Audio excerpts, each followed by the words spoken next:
Landy and Bailey bide their time for the moment, and Delaney takes the lead.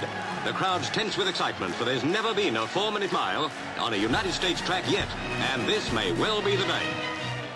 On May 5th, 1956, one of the more remarkable events in track and field history took place.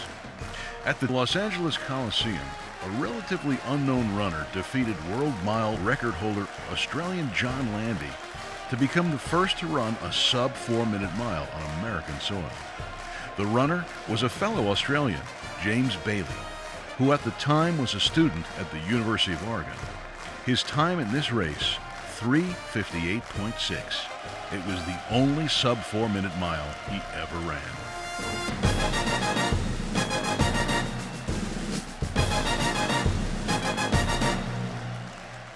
Bailey's achievement made him world famous in track and field circles and positioned him to become one of the stars of the upcoming 1956 Melbourne Olympic Games and beyond. Even a world record in the mile seemed to be within his grasp. In fact, none of that happened, and a year later, Bailey was out of running altogether.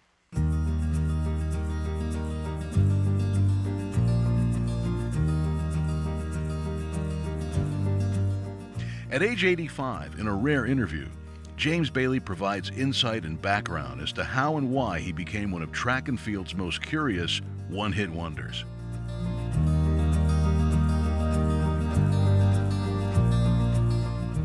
In 1929, Jame was born in Arncliffe, Australia, a suburb of Sydney, to Patrick and May Bailey, whose lineage goes back to Ireland.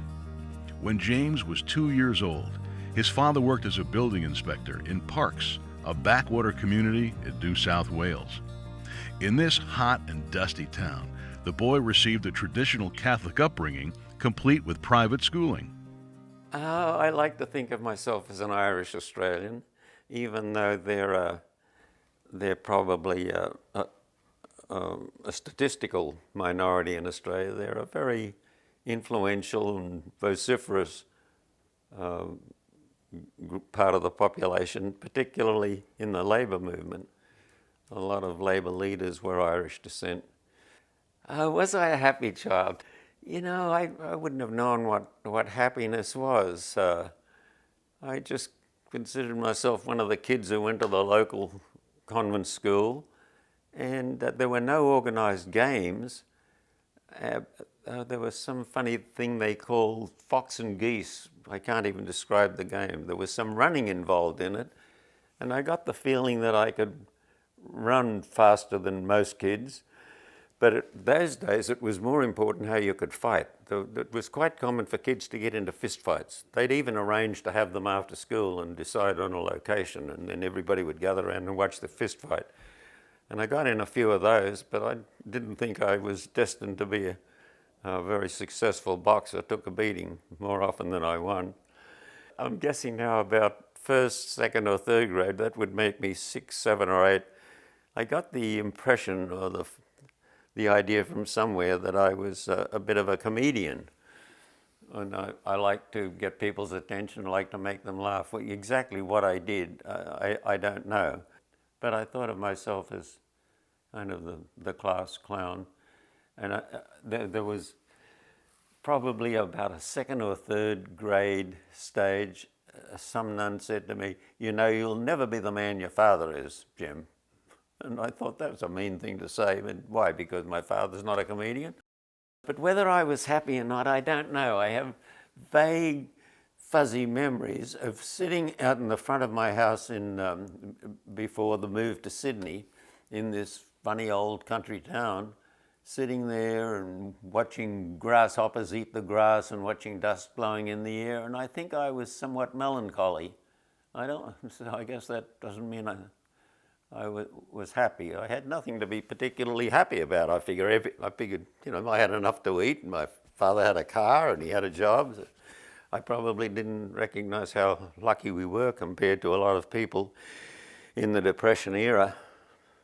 In 1940, at age 11, the Bailey family moved back to Sydney, where Jame was enrolled in a Marist Brothers school. He excelled in languages, but struggled in math. The school did not offer much in athletics.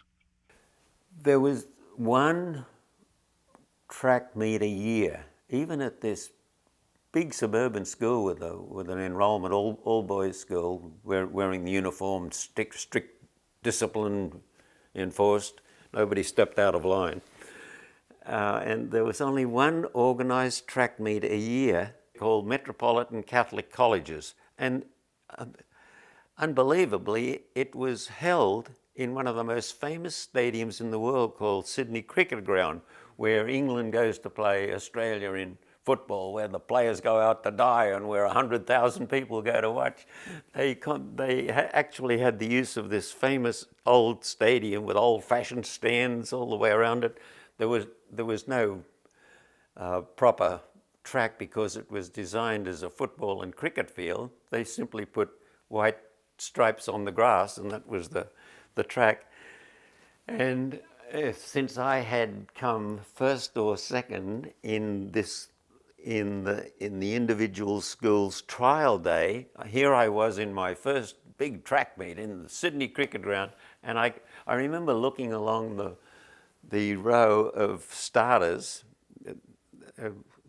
There weren't even preliminaries. How they selected the final 8 or 10, there were probably 10 lanes. So here's 10 12-year-olds, or 11-year-olds perhaps, and I looked along and some of them had muscles and hairy legs, and I look at me and I think, God, what's wrong with me? Am I underdeveloped or some damn thing? And I came last.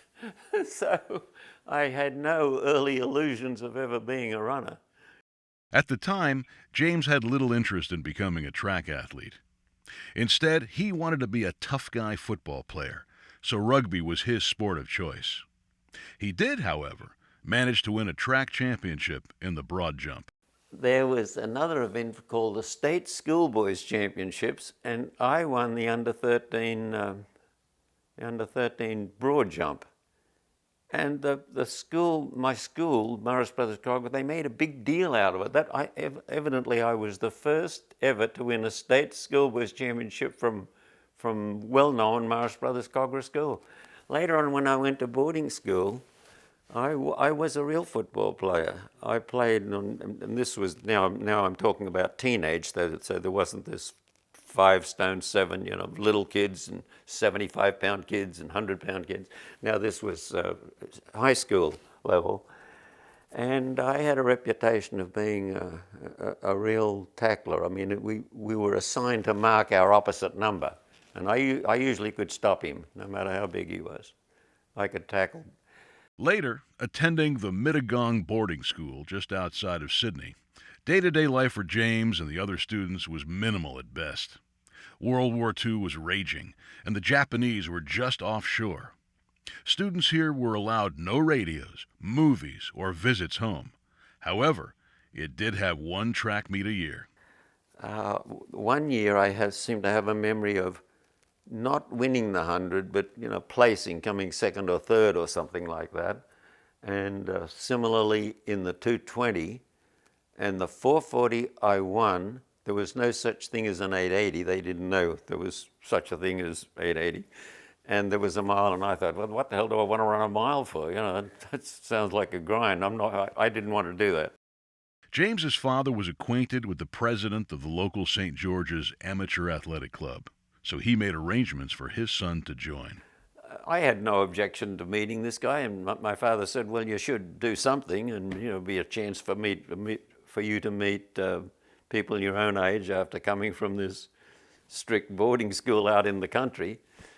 And their club night was Tuesday night. So every Tuesday night would be over to what we called the Oval. It wasn't a stadium, they called them ovals there. But even there was no coaching. They just put up a sheet and said, tonight we're going to have 100 yards and we're going to have a 440. And I would run against the real sprinters, and I knew, hey, they're a different breed from me. They'd beat me by 10 yards. I said, well, there's something I don't have or something they have that I don't.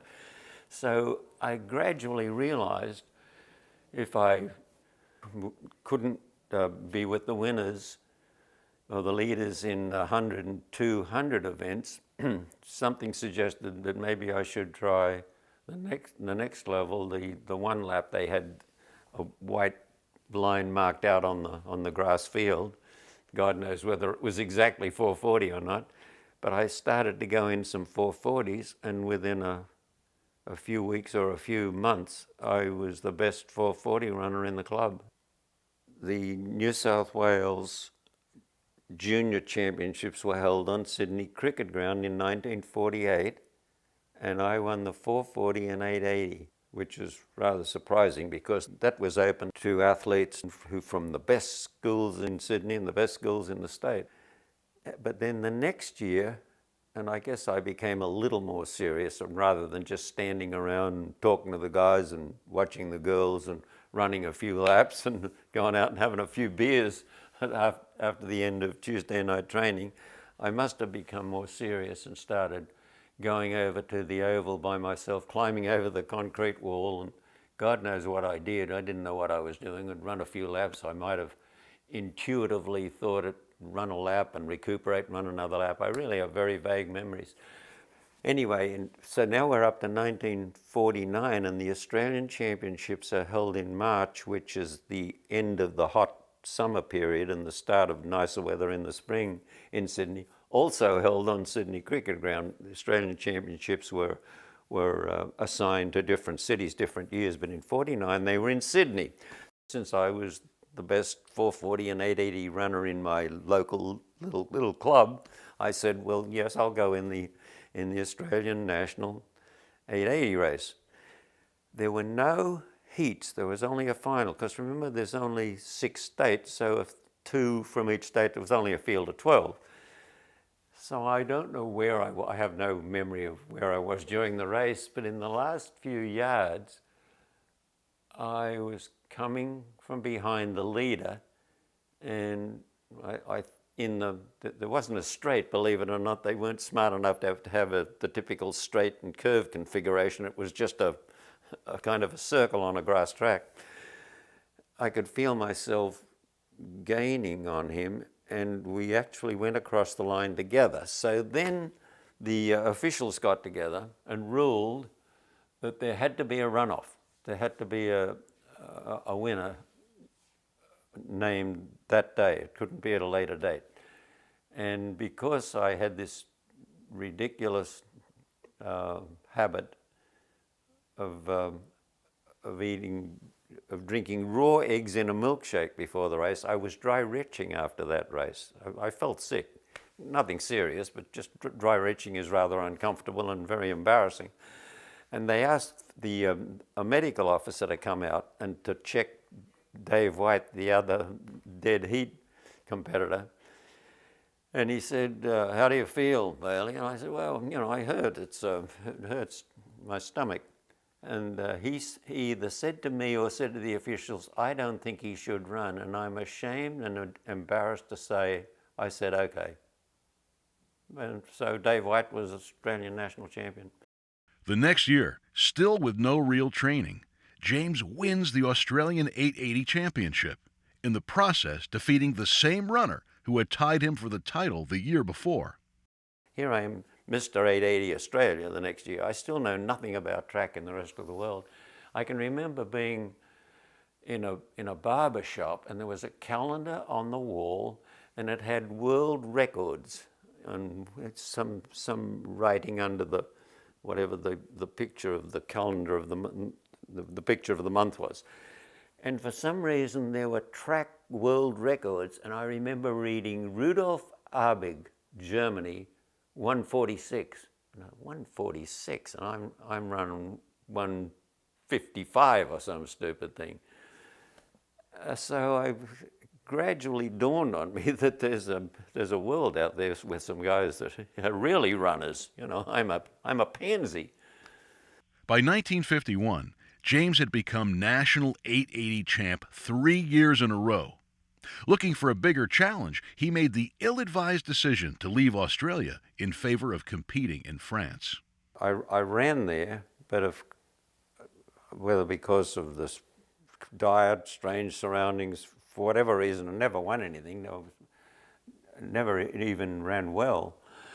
But the worst thing was not even getting to Australian Olympic trials. So here I am in 52 thinking I should have gone to Helsinki. How I would have done, I have no idea. I didn't have any illusions about ever thinking I would win. I was absolutely embarrassed, disgusted with myself for this impetuous decision to go to France. And no purpose, no plan. I mean, I didn't sit down and consciously say, well, am I just playing around here, or do I really have ambition to be simply better than the best half miler in Australia? Because the truth was there were no world-class half milers in Australia. James did return to Australia in time to race in an exhibition meet with the national team. They had this send-off meet for the Australian already selected Olympic team, which would have been a very small team. At most, I would say there might have been at most 10 men and maybe a few women. But in this send-off meet, again on the Sydney Cricket Ground, the team was on its way to board the plane or the ship for Helsinki. Well, in those days, they might have even gone by ship. No, they would have been flying, but it was the day before they took off. And I beat the already selected Australian representative for 880, for 800 meters, but of course they weren't about to make any changes. In 1953, following the Helsinki Olympics, James reclaimed the Australian 880 championship with a time of 1 minute 51 seconds. And also ran a non-winning 4:12 mile. It was in this mile race where he became associated with the winner, John Landy, who by then was running near the 4-minute barrier. Australia was preparing or anticipating the British Commonwealth Games in Vancouver 54, and sometime in the summer of 54 was when, or early in the summer, or was it spring of 54, that Bannister ran the first sub 4-minute mile at Oxford. But then Australians were aware that Landy had run very low, close to 4 minutes, and when would he do it, or what would happen if they meet? So that's why there was such great anticipation and excitement before the British Commonwealth Games in Vancouver that Bannister and Landy were actually going to meet. And before, soon, within weeks, was it a few weeks after Bannister's Oxford run, Landy became the second man in the world running under 4 minutes in Turku, Finland. In making the Australian team for the Vancouver Commonwealth Games, James again won the 880 title and was second in the mile. So it was off to Canada with the national team. Unfortunately, he ran into some bad luck. So I arrive in Vancouver. I'd had some slight pains in the metatarsal bones in my foot. So then comes the start of the games, and in the heat of 880, I placed in the heat, but I knew there was something really wrong with my foot. In the semi-final, it was so painful I stopped. I didn't finish the semi-final. And that's the reason I wasn't in the famous Landy Bannister Mile, held a few days later. And having embarrassed myself in front of the whole British track world, here I was still in Vancouver with my leg in plaster. And in that period, I had met the Canadian half-mile representative, Doug Clement, who kindly, whether I asked or he offered, could I stay at his place, because I didn't want to go home, because he had already planted the idea of examining the possibility of going to University of Oregon, where he had been for a couple of years and was a very serious pre-med student. Or sometime during that summer, he had talked me into going down to Eugene. He said, go down and meet Bill Bowerman. So here I am going to this place called Eugene, where there's something called the University of Oregon. Well, Bowerman had attended, I think he had been in Vancouver to see that mile. So here I am, and God knows what the first words were, and he struck me as rather peculiar, difficult man to talk to. And I said, well, to be honest, Mr. Bowerman, Bill says, call me Bill. Okay, to be honest, Bill, I think I've had rather a disappointing career as if I had any aspirations ever to be a world-class athlete. I said, I think it's time for me to forget it and maybe think what I'm going to do with the rest of my life. And I don't know whether I'm really interested in coming here as an athlete to run. You know, I was sick of it. I didn't think I wanted it. He said, well, that's up to you, Bailey. He said, if you want to come here, we'll arrange some tuition help. We'll arrange some, whatever they call it. They had a name for it. I can't remember the name. Grant in Aid, I think it was called, something like that. He said, we'll arrange something on the basis of what you've done. And I was so impressed, I was flabbergasted. I said, you mean to tell me, because I've been a mediocre half-miler, you're giving me the opportunity to come to an American university? I said, you're crazy. I said, I don't even know if I feel like I want to run again. He said, that's up to you, Bailey. So if James did not want to run anymore, what was he up to? What I thought really, despite what I said to Bauman, you know, there's something else going on in my head. Hey, this sounds like, this sounds like could be some fun. Here I am in a different country. I'm in America, for God's sake. And there's girls and there's, a different part of the world, and there's a chance to see what American university system is like. And I'll just have fun for a year. That's what I thought, if I had been honest with him. And then I'll go home. What I was going to do when I went home, I had no idea. No ambition, no idea. What am I doing with my life? I don't know. But it impressed me so much that he said, whether you run or not, we'll make arrangements to have you come here as a student. Of course, James did join the Oregon track team because here, for the first time, he had facilities at his disposal, a coach, and a real track to practice on. Also, after years of running alone, at Oregon there were runners with whom he could practice. James immediately struck up a friendship with Bill Dellinger, who just the year before had become collegiate champion in the mile. Today, Dellinger, who became Oregon's coach and since retiring has been dealing with complications from a stroke, remains one of James's closest friends. Yeah. Oh, I wish I had one of those pictures. But that's what I remember about that trip, meeting Deborah Carr. And I thought, now this is funny. Here am I, Mr. Half Mile Australia, and here's the NCAA American Mile Champion. This is an interesting guy to have as a friend. And within a few months, maybe, he's inviting me to his house in Springfield. And I just loved to go to his house because his mother was a wonderful cook and the table was heavy with food and I was meeting an American family. I mean, it was a big kick to me. And I thought, man, I'm so lucky. This is crazy. I'm just going to have a good time for a year. But James's years at Oregon took some adjustment, especially that first one. At 25, he was older than the students around him and was often teased as a foreigner with a funny accent. I always felt alien. I felt alien. I had a chip on my shoulder because they arranged for me to stay at the Sigma Chi house. First of all is the broad Australian, the terrible Australian vowel sounds. When I said beer or when I said phone, they couldn't understand me. That really annoyed me, and I could tell the kids, the kids in the Sigma Chi house, to them I sounded like a Cockney. I sounded like a low-class Londoner.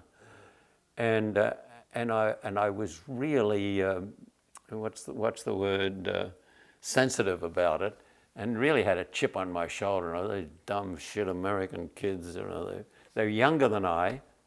I couldn't relate to them. They never talked about their family or their religion or world politics or anything.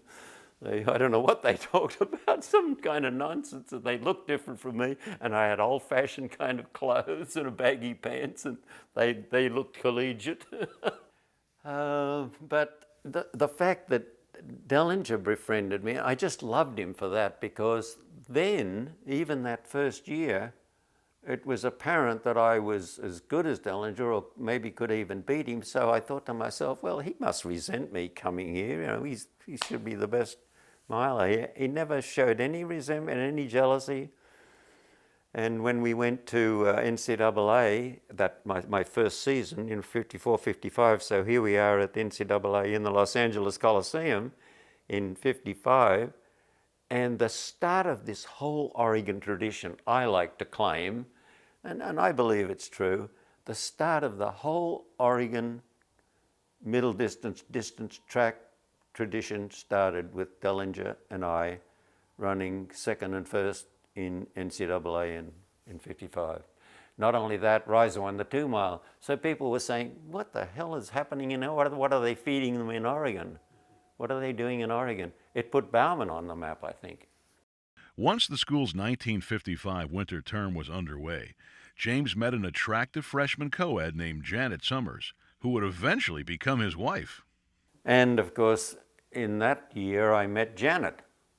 So that was became rather significant in my life, shall we say. They used to have a thing called the orange lemon squeeze after the Oregon State basketball games in the old student union on the campus.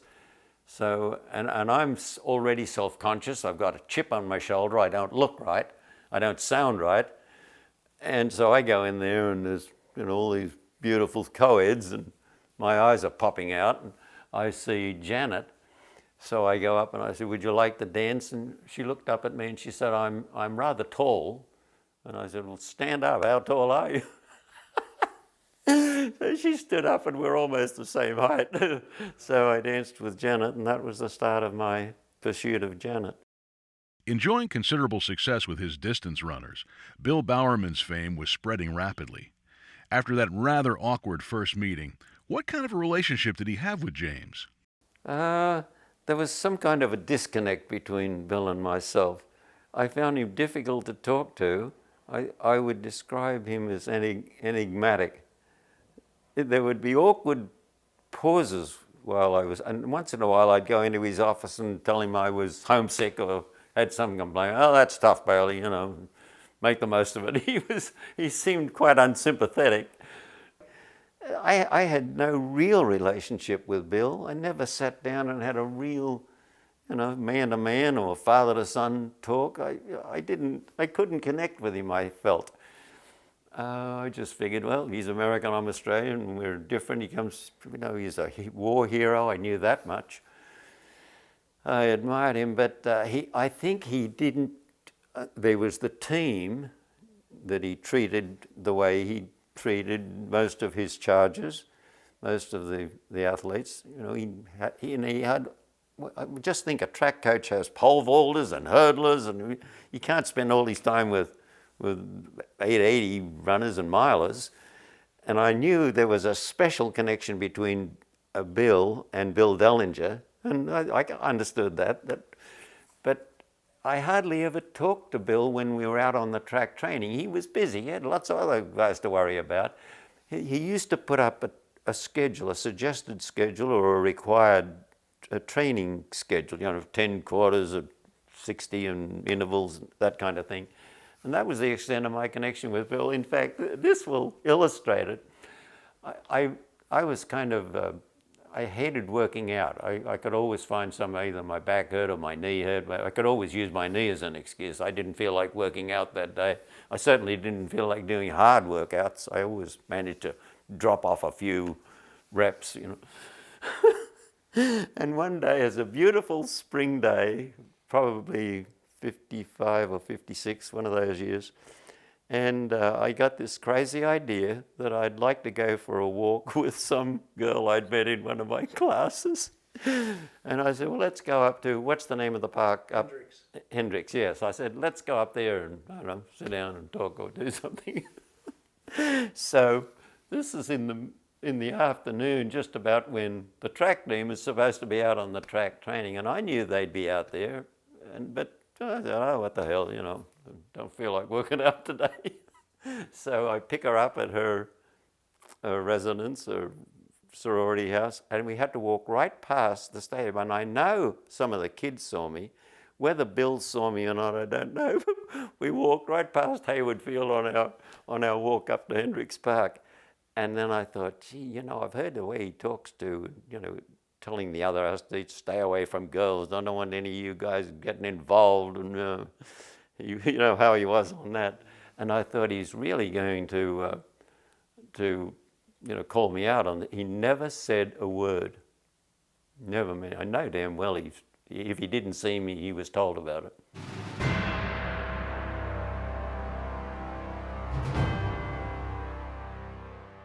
In 1956, in order to promote the upcoming Melbourne Olympics, Australia made arrangements for John Landy, then the world record holder, to participate in an exhibition mile against an international field. The race was to be held at the Los Angeles Coliseum and, quite rare at the time, would be televised live. Both Bailey and Dellinger were invited. Well, the invitation must have come officially through Bill to the university that there was going to be an exhibition race in conjunction with the annual USC-UCLA meet at the Coliseum. And I can't remember what Bill said, probably called Dellinger and myself into his office and said, they want you to go to Los Angeles. Oh, that's, I have to think about this now. I'm going to go race Landy, and this is 1956, and the games are in Melbourne. Now how am I supposed to react to that? So I think to myself, well, here's my chance. I must run well, because that's the way to get myself invited to the Australian Olympic trials. You have to remember that I'm already persona non grata in Australia for several reasons, for being a show-off during races, for laughing during races, for making hand gestures, and being disqualified. I could go on and on. You don't know about it, but just take my word. I was not well thought of in Australian athletic official circles. But I'm thinking to myself now, I've got to run well, and I've got to run a good time, because then they will have to invite me. And of course, then by this time, I'm thinking, God, I can. How good am I? I don't know. I want to go to the games. I know that much. No illusions about being an Olympic champion, but at least I want to go to the Olympic Games in Melbourne. So here's my chance. Also, there was the very strong conviction. I mean, I take some things very seriously, as you can tell. I'm not always rational, but I can feel things very strongly sometimes. I'm thinking I have a responsibility, regardless of who wins the damn thing or what the time is. It's got to be an interesting race. Here's Landy invited by the Americans to showcase the first Olympics ever held in the Southern Hemisphere. And this is a big thing for Australia, not just Melbourne. So I'm thinking I have a responsibility to make this a spectacle. It's got to be a good race. It's got to be a contest. How you do that, I have no idea. I just think I've got to do something to make it interesting. And I had no illusions about winning. And Bill, I'm trying to remember what Bill Bauman might have said. Bill didn't say, now do this the first lap, do this. He didn't say anything that I remember. There were no instructions. He might have said, I believe you can run 4 under 4. He might have said that. I'm not sure he did. But Dellinger and I never talked about sub-4 minute miles. For some reason we didn't. Even though I knew John Landy, had raced against him several times, both at mile and half mile. He was from Melbourne, I was from Sydney, and the newspapers in both cities billed it as a personal rivalry, and they billed it as the gentleman from Melbourne and the ruffian rugby player from Sydney, which was really ridiculous. It was unfair. But that was what they billed it, and this kind of publicity had such effect that when I went to Melbourne for the trials, there were 50,000 people booing me. Just another mile, first couple of laps. Somebody goes out the front, I stay close, within contact. I don't have to lead. I want to run as slowly as the leader's running. I don't want to push anything. Although that doesn't make sense, because it's still in my thinking, my my prime concentration is got to look good to Australian selectors, got to do something, but at least stay close to the leaders. But I wasn't going to push the pace to force a sub 4 minute mile. I wasn't that confident to think that way, but I wasn't going to let anybody get too far ahead. So I'm going in my usual 2 or 3 spot, and I think Landy or Delaney led, and I don't know how far, 10, 12 yards, that was okay. I got him in sight, I got him in contact, I feel. So just another mile race. We go around and we come to 3rd lap, and then I get a bit panicky, I think, because it's still 10 or 12 yards, and I suppose I heard the lap times, like 3:2 or 3:3, and I think, God, got to move, got to do something. This is it, now or never. So I've got this margin to make up, and I can feel myself gradually pulling him back, getting closer and closer. It took me from the finish post where they ring the bell, it took me from there till almost the end of the back straight, I think, to close it, to get level with him. So as I'm getting level with him and the crowd's then you can hear cheering and noise, and crowd noise, and I think he probably doesn't even know I'm here because he'd been leading by himself, I thought, for quite a while. And I thought, well, now it's not real sporting if I use he doesn't know I'm here, and if I've got enough momentum to go past him, that doesn't seem sporting to me. So I get next to him and I hit him on the backside and I said, "Go, John!" And he accelerated, but I had enough momentum, as I say, to go with him, and then it was together around the curve, and then I just a little bit ahead of him.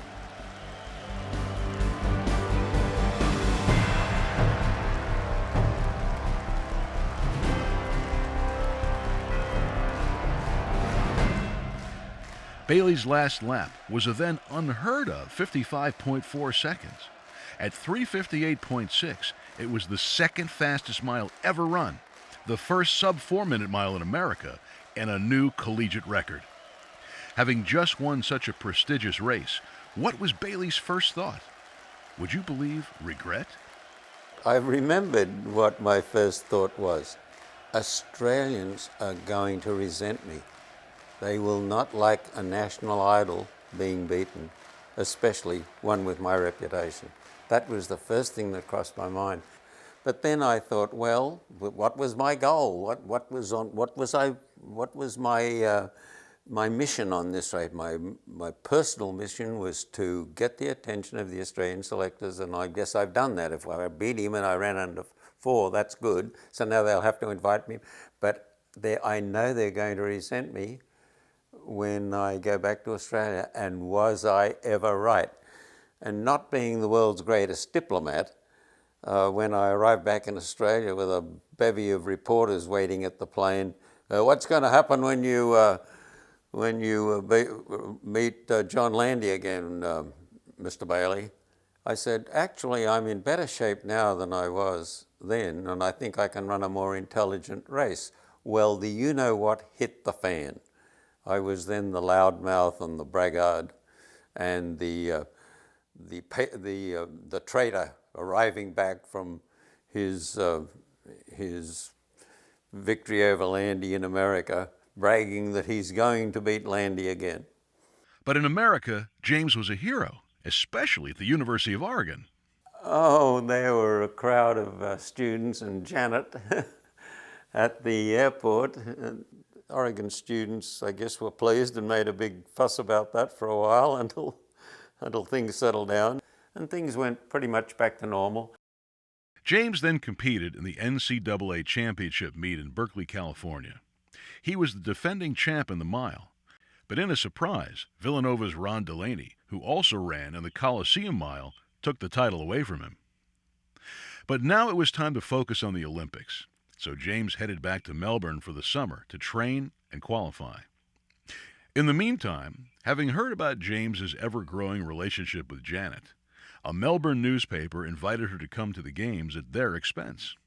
She insisted she would not come to the Olympics as a girlfriend, so Janet and James decided once the games ended, they would remain in Australia long enough to be married. But just before making the trip, she learned of a dalliance James had with a woman he met at the Commonwealth Games in Vancouver. Janet decided she would still make the big trip, but the wedding plans were called off. At the games, I had met this cute little Finnish girl in Vancouver from a wonderful Finnish-Canadian family. Her father was in the building business, and 3 or 4 daughters and a couple of sons. And I was a guest at their house, and wonderful people. And I actually proposed to her I don't know when, sometime after the game, not in 56, and then she said, well, I don't know, you don't seem to be very dependable to me, or not very steady or responsible. She said, if you go to Oregon and if you graduate, we'll talk about it. And so in the summer of 56, here I am already engaged to Janet, but I thought I'd like to see, what was her name? Lily. I'd like to see Lillian again. So I go, invite myself up there, and again I'm a guest at the house. Matilla was the family name. And like an idiot, I come back to Portland and told some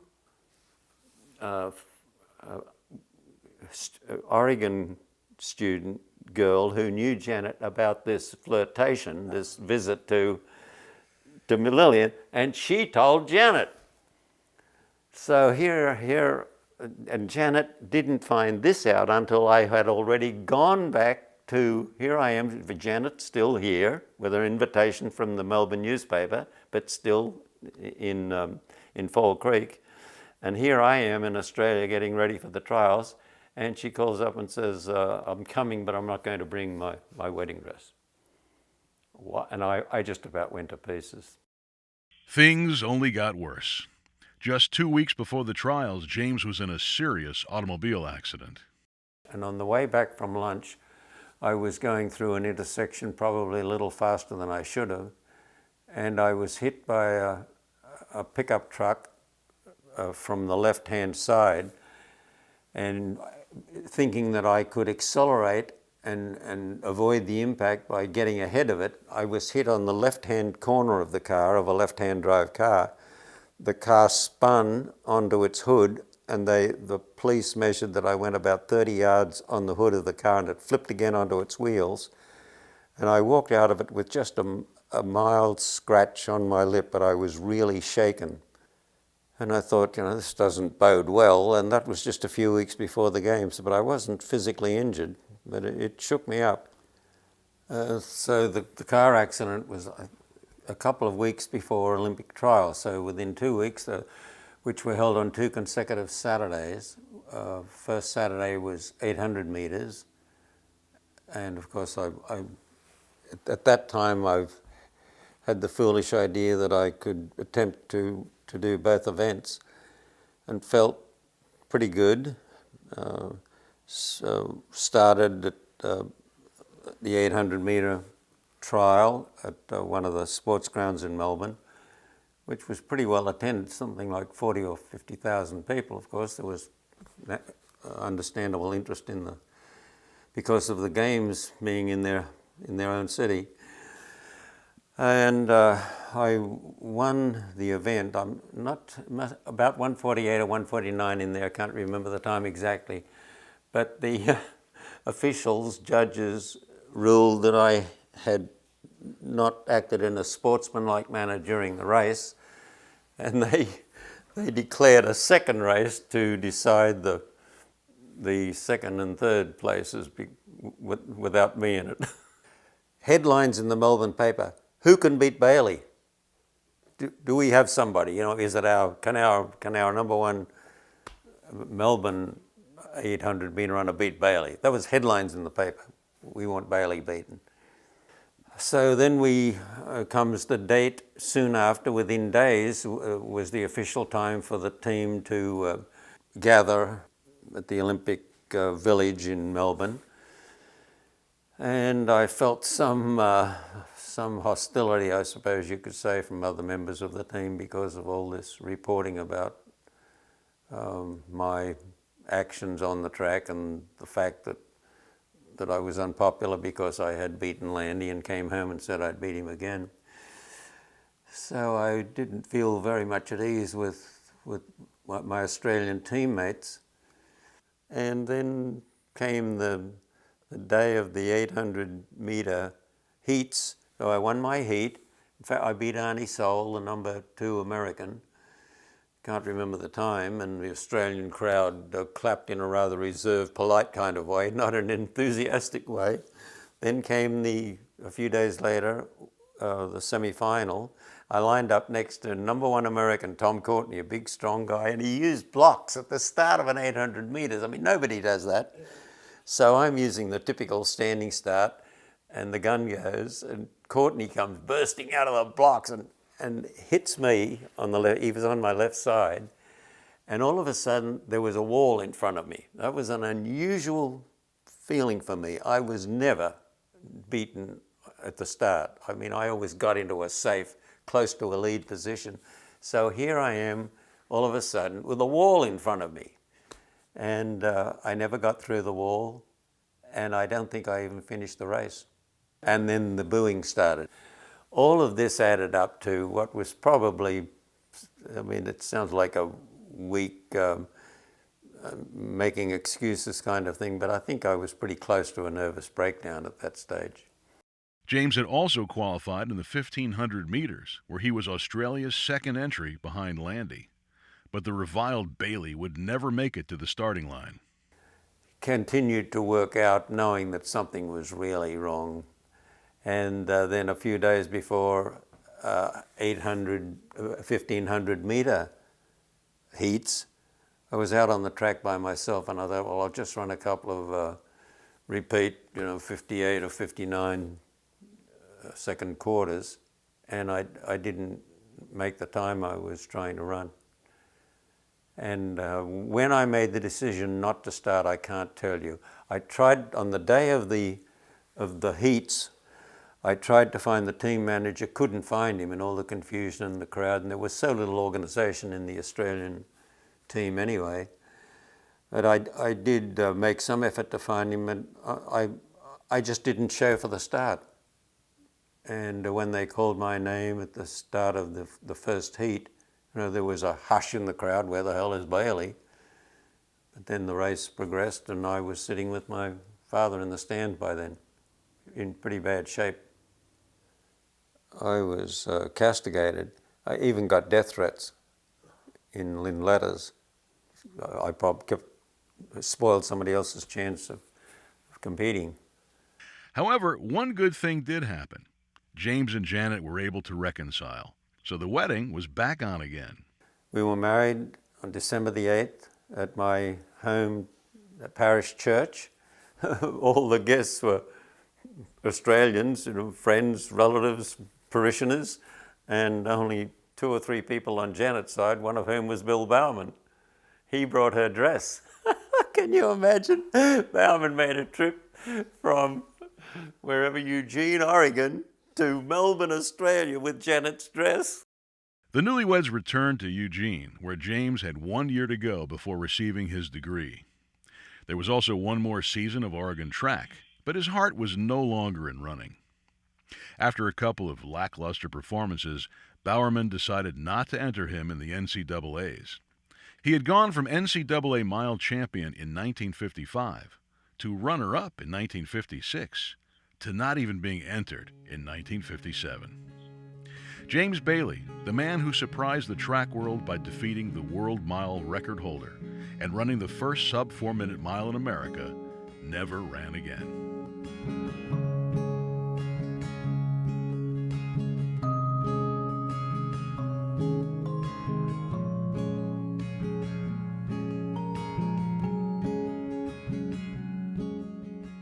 Once graduating, James and Janet remained in America, with him working in the clothing industry, then later in real estate sales. Today, he lives in Bellingham, Washington, where he has been for 35 years. He and Janet had 7 children and divorced in 1972. To this day, he remains a devout Catholic. Jame Bailey, and here it means. Only recently has James Bailey emerged from obscurity to receive long overdue accolades for his running accomplishments. Among them were being chosen as honorary captain for a recent University of Oregon track meet.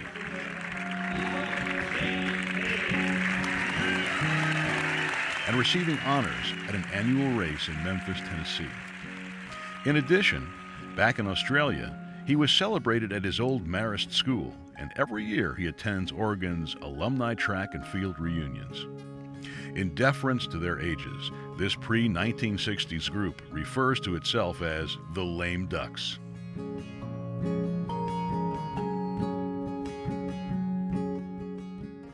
Many say James Bailey has been his own worst enemy, but he's actually two sides of a coin.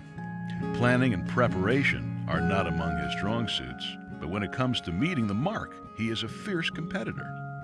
He forms loyal and caring attachments, but can just as easily break one's heart. He can be very gracious and personable, but at the same time can be disapproving and denunciatory. James was an unusually gifted athlete, but could never quite muster the discipline required to take full advantage of that gift. Yes, he is very much two sides of a coin.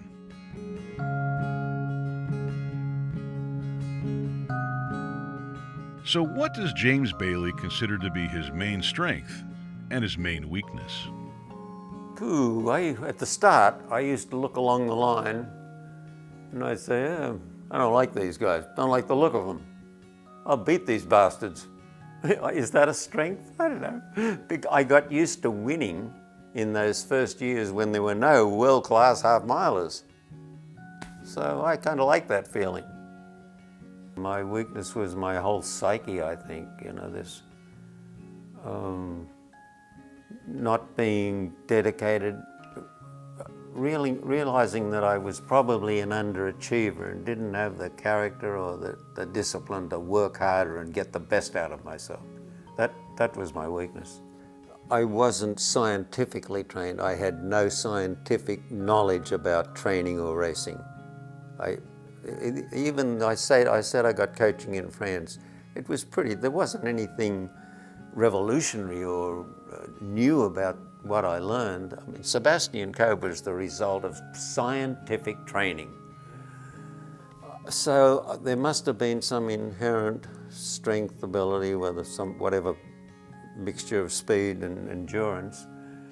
But I think there was, even though I say I didn't, I didn't go out and think, oh, I think I'm so good I deserve to win. I think maybe everything else in my life is not satisfactory, so I'm motivated to beat any of these bastards because, I don't know, just to say I could do something better than somebody else. At age 86, Oregon's first sub-4-minute miler continues to live a healthy and active life.